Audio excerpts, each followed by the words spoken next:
Allison back with another video.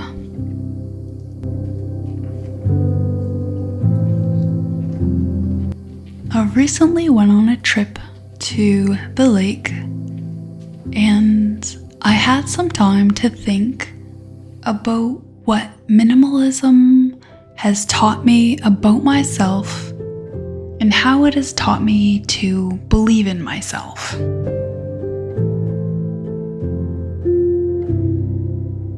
I used to have this underlying feeling that whatever I was doing was probably at least somehow fundamentally wrong.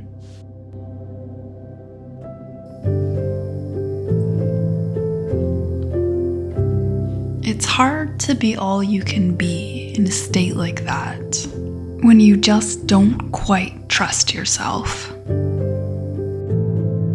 And it's so easy to be swayed by the things around you. People, products, advertisement.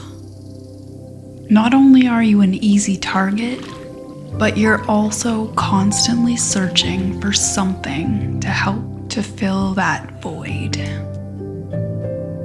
It's hard to live that way. And it's hard to feel productive or fulfilled when you never quite believe in yourself. When I found minimalism, though, as I slowly peeled away the layers of uncertainty and extra, I was able to see how simple and delightful life can be with less. A clarity of purpose slowly started to grow as I began to live with less.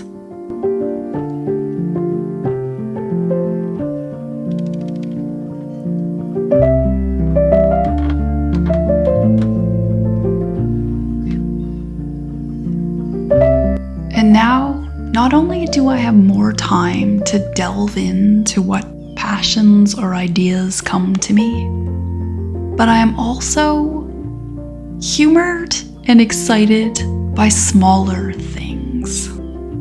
It's like the sensitivity of my being slowly had a chance to reset itself.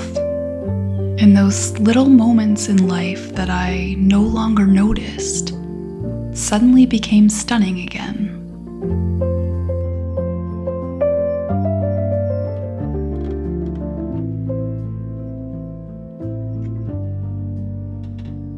As I slowly got rid of my extra possessions, something started to grow.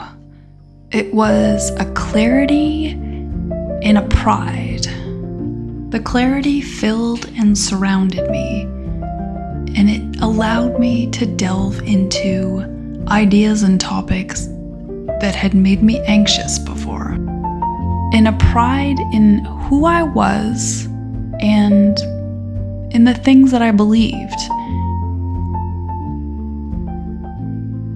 Without that muddled tangle of possessions and desires pulling me one way or another, I was able to breathe and to think and to wonder.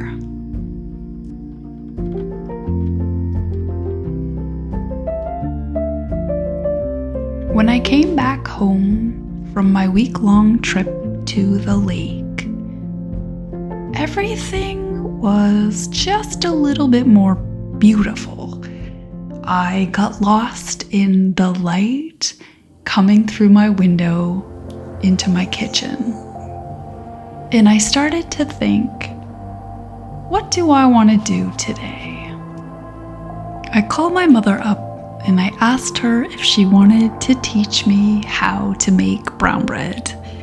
We'd been meaning to get to that, and well, it was the right time.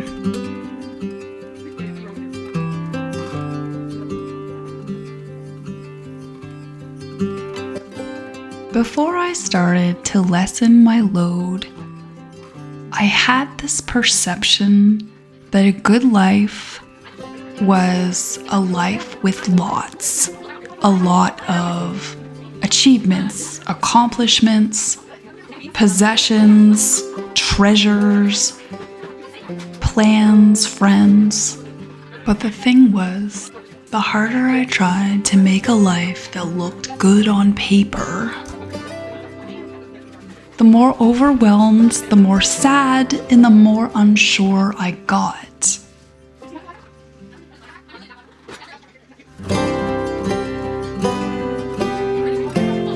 But the more I cut out, and the more thoughtful I became about what I wanted to keep in, the more I could see myself in it all.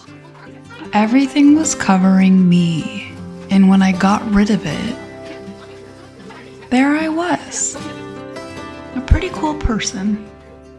And I knew way more than I had ever given myself credit for.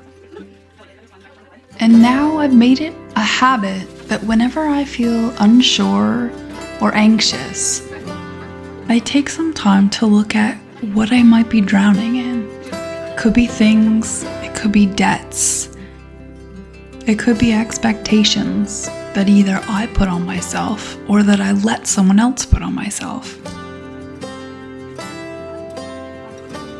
There are always obligations, things we need to get done.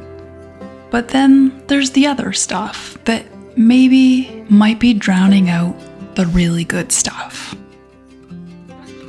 Like learning to make brown bread and spending the day with your favorite person.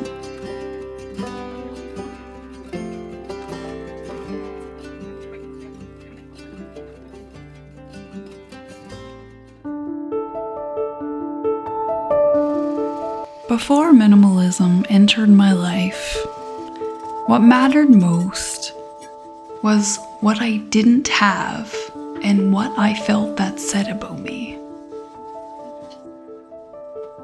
The things that I loved, the passions that meant everything, I didn't have time for them, or I didn't have the peace of mind or the confidence. So they sat listless and silent to the side of my life. And I scrolled, and I purchased, and I got more and more lost in my life. But as I got rid of all that extra stuff, the only thing that was left were the things, the people, the passions that mattered to me. It's so much easier to focus on and to see what really matters when it's the only thing that you have. Minimalism cleans out the confusion and shows you kindly what a beautiful life is made of for you. But the thing about it is that it's not just a one-time event. You don't just do your minimalism and then get on with your life. Stuff just keeps on growing in your mind, in your heart, and in your home. And that's why it's a practice. Every day, every week, every month, and every season, we have to look around, inside us and outside, and say to ourselves, do we need this? Is it fulfilling me? Is it necessary? And do I need it? And that's where the magic of minimalism lives. As we continue to clarify and clean what surrounds us and fills us, everything good has a chance to grow. Thank you guys so much for listening and for going on the journey with me. Also, let me know if you've noticed any changes in yourself related to your experience with minimalism. Like, subscribe, and share. It means the world to my tiny channel. And thank you so much for your support. Talk to you soon. Bye.